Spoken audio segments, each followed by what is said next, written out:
आइए आज बात करते हैं काई स्क्वायर के second method two way classification या फिर टेस्ट ऑफ इंडिपेंडेंस के बारे में। That how we calculate the test of independence. जैसा कि आप सभी जानते हैं, हम पिछले वीडियो में भी बात कर चुके हैं कि काई स्क्वायर एक नॉन पैरामीट्रिक टेक्निक है। तो आइए इस वीडियो में हम काई स्क्वायर के सेकंड मेथड को कैलकुलेट करके देखते हैं कि उसके कैलकुलेशन में कौन कौन से स्टेप्स हैं।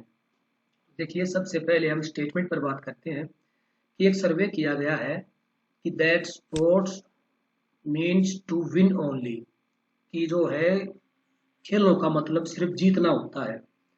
और ये स्पोर्ट्स की जो ये स्टेटमेंट है, इस स्टेटमेंट को एथलीट्स और नॉन एथलीट्स के बीच में रिस्पॉन्सेज लिए गए हैं स्टेटमेंट्स के ऊपर।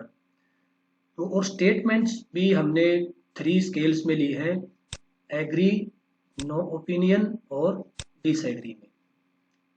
अब इस पर देखिए हमारी हाइपोथेसिस क्या क्रिएट हुई है यहाँ पर, that occurrence of responses and type of athletes are independent. It means कि जो responses आएंगे एथलीट्स और नॉन एथलीट्स के, वो दोनों इंडिपेंडेंट होंगे। रिस्पॉन्स और टाइप ऑफ एथलीट्स दोनों इंडिपेंडेंट होंगे। ये हमारी नल हाइपोथेसिस है कि दोनों में कोई भी डिफरेंस नहीं होगा। तो चलिए, जो हमारा रॉ डेटा है, रॉ डेटा के अंदर से हम हमारे रिस्पॉन्सेज को काउंट कर लेते हैं। जैसे एथलीट्स में कितने एग्री हैं, एथलीट्स में कितनों ने नो ओपिनियन पर टिक किया है, कितने रिस्पोंडेंट्स ने डिसएग्री पर टिक किया है। इस तरह से इन रिस्पॉन्सेज को काउंट करके हम जो ये टेबल बनाते हैं, इस टेबल को बोलते हैं कंटीजेंसी टेबल। और इस कंटीजेंसी टेबल की हेल्प से ही हम काई स्क्वायर को कैलकुलेट करते हैं। तो ये देखिए, हम फॉर्मूला की बात करते हैं कि काई स्क्वायर का फॉर्मूला क्या है। तो काई स्क्वायर का फॉर्मूला बिल्कुल एज इट इज हमारा वही है जो पिछले सिंपल काई स्क्वायर का था। Sigma observe frequency minus expected frequency whole square divide by expected frequencies. तो ओ से ऑब्जर्व फ्रीक्वेंसी डिनोट कर रहे हैं हम, और ई से एक्सपेक्टेड फ्रीक्वेंसी डिनोट कर रहे हैं। तो अब इसमें जो डिफरेंस है सिंपल काई स्क्वायर में और टू वे क्लासिफिकेशन में, वो सिर्फ इतना है कि इसमें एक्सपेक्टेड फ्रीक्वेंसीज को काउंट करने का जो है मेथड डिफरेंट है। एक्सपेक्टेड फ्रीक्वेंसीज के लिए यहाँ पर हम सी से डिनोट कर रहे हैं कॉलम इनटू कॉलम टोटल और raw total divide by grand total. Column total into raw total divide by grand total. तो अब देखिए, ऑब्जर्व फ्रीक्वेंसीज तो हमारे पास हैं, जो हमारे रिस्पॉन्सेज हैं वही हमारी ऑब्जर्व फ्रीक्वेंसीज हैं। अब हम एक्सपेक्टेड फ्रीक्वेंसीज को काउंट करते हैं। ये हमारी एक्सपेक्टेड फ्रीक्वेंसीज क्या होंगी, तो जैसा कि हमारे फॉर्मूले में था, हम एथलीट्स की एग्री के लिए, जो हमारे एथलीट्स हैं और एग्री हैं, उसके लिए हम एक्सपेक्टेड फ्रीक्वेंसीज को काउंट करते हैं। तो वो होगी हमारी एग्री के लिए कॉलम टोटल। देखिए आप, एग्री के लिए जो हमारा कॉलम टोटल है वो है 144 इनटू जो रो टोटल है वो है हमारा 200 डिवाइड बाई जो हमारा ग्रैंड टोटल है और 150। तो जब इसको आप सॉल्व करोगे तो ये आएगा आपका 64। उसी तरह से अगर हम एथलीट्स के नो ओपिनियन के लिए काउंट करते हैं तो होगा हमारा कॉलम टोटल 176 इंटू 200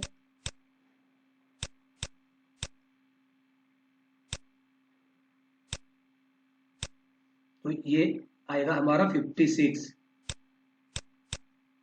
और डिसएग्री के लिए 180 इंटू 200 डिवाइड बाई 450।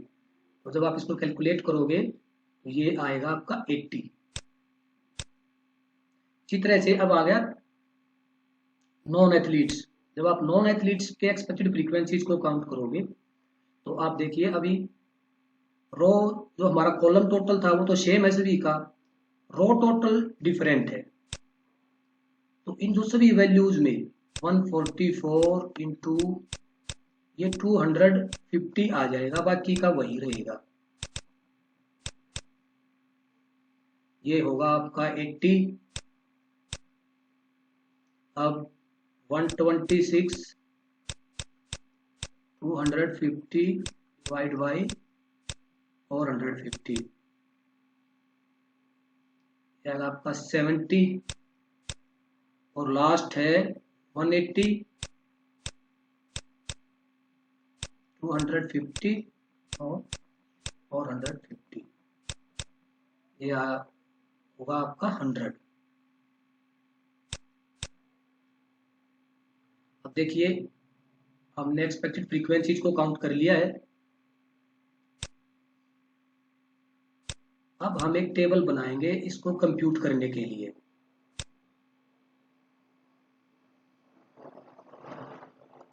और इसमें हम इसकी वैल्यूज को पुट करेंगे।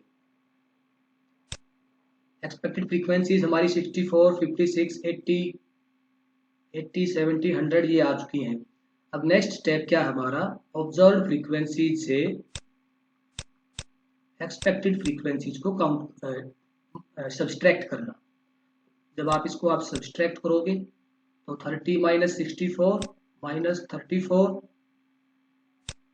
माइनस 10 124 सब्सट्रैक्ट 80, ये आएगा आपका प्लस 44। इसी तरह से ये प्लस 34 प्लस 10 और माइनस 44। अब नेक्स्ट स्टेप क्या है हमारा, जो ये वैल्यूज आई है इनको स्क्वायर करना है सिंपली।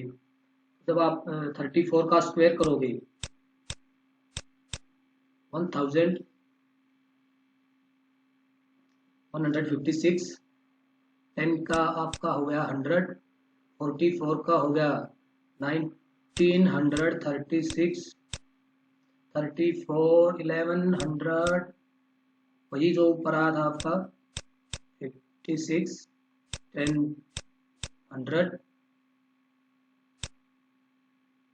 और 44 का क्या आया था आपका 1936। तो आइए अब देखिए नेक्स्ट स्टेप क्या है हमारा, जो ये वैल्यूज आई है आपकी ऑब्जर्व्ड माइनस एक्सपेक्टेड से, इन वैल्यूज को आपको डिवाइड करना है एक्सपेक्टेड फ्रीक्वेंसी से।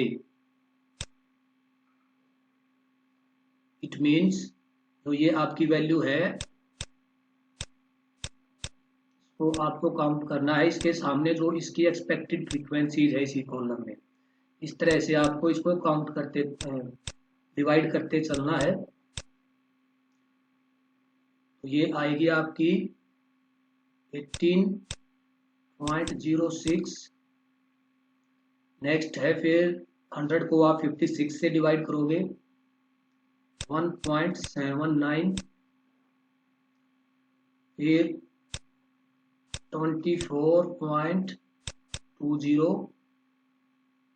14.45, और ऐसे ही 100 को आप 70 से करोगे तो यह आएगा आपका 1.42, और लास्ट है आपका 19.36।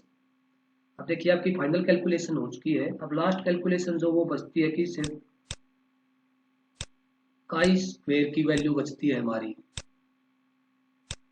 जब आप इन सभी वैल्यूज को सम कर दोगे, ऐड कर दोगे, तो जो वैल्यू आएगी आपकी 79.28, ये होगी आपकी काई स्क्वायर की वैल्यू। अब बात करते हैं हम हमारे हाइपोथेसिस के बारे में कि हमारी हाइपोथेसिस रिजेक्ट हुई या फिर एक्सेप्ट हुई। तो देखिए हमारी हाइपोथेसिस थी that occurrence of responses and type of athletes are independent. हम ये कह रहे थे कि जो एथलीट्स और नॉन एथलीट्स के जो रिस्पॉन्सेज आए हैं वो दोनों इंडिपेंडेंट हैं, उनमें कोई भी एसोसिएशन नहीं है। तो हमारी काई स्क्वायर की वैल्यू है 79.28। to 8। इसको आपको टेबल में देखने के लिए डिग्री ऑफ फ्रीडम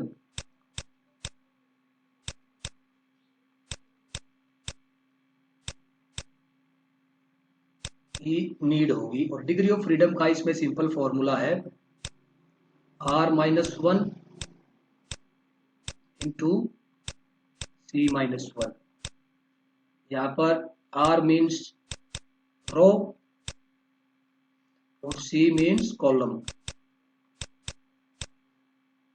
अब रो और कॉलम से क्या कर रहे हैं, हम क्या समझ रहे हैं? रो मीन्स जितने फैक्टर्स रो के अंदर हैं। तो एक बार देख लेते हैं हम जो हमारी शुरुआत की टेबल थी।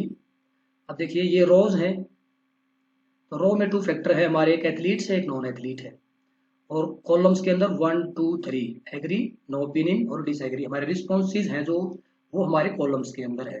तो 2 तो हो गए हमारे रोज के अंदर,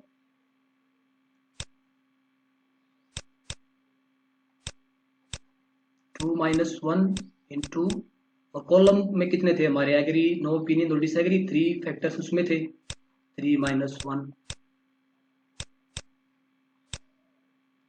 ये सॉरी 1 इंटू 3 माइनस 1 2, तो डिग्री ऑफ फ्रीडम है 2। अब देखिए जो आपकी टेबल होगी, सपोज करो हम एक छोटी सी टेबल ड्रा करके देखते हैं, उसमें इस साइड लिखा होगा आपका डिग्री ऑफ फ्रीडम, और यहाँ पर डिफरेंट वैल्यूज गिवन होंगी लेवल ऑफ कॉन्फिडेंस के लिए, जैसे 0.05 या फिर 0.01, कुछ इस तरह से वैल्यूज गिवन होंगी।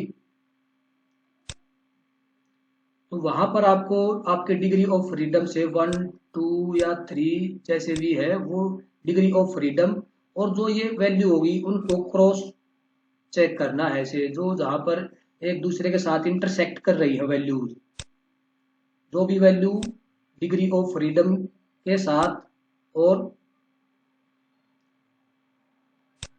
हमारे लेवल ऑफ प्रोबेबिलिटी के साथ जो भी वैल्यू इंटरसेक्ट करेगी वही वैल्यू होगी आपकी टेबल की वैल्यू। तो देखिए अगर आपकी ये टेबल की value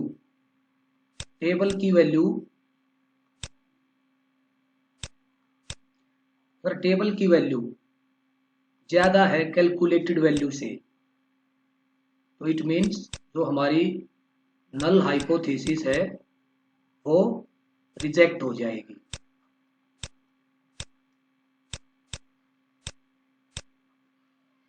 reject means that there is a association, और हम दूसरे लैंग्वेज में कह सकते हैं कि occurrence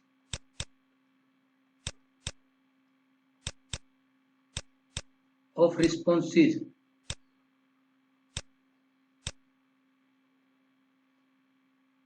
and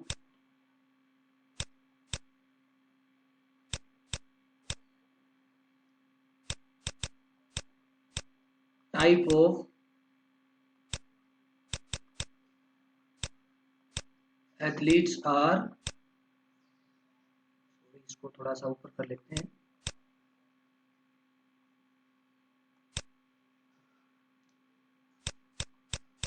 नॉट इंडिपेंडेंट।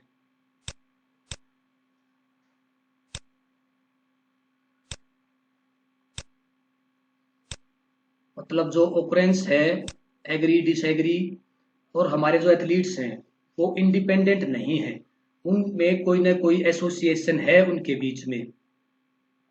तो आज के वीडियो में इतना ही। Thank you, thanks for watching.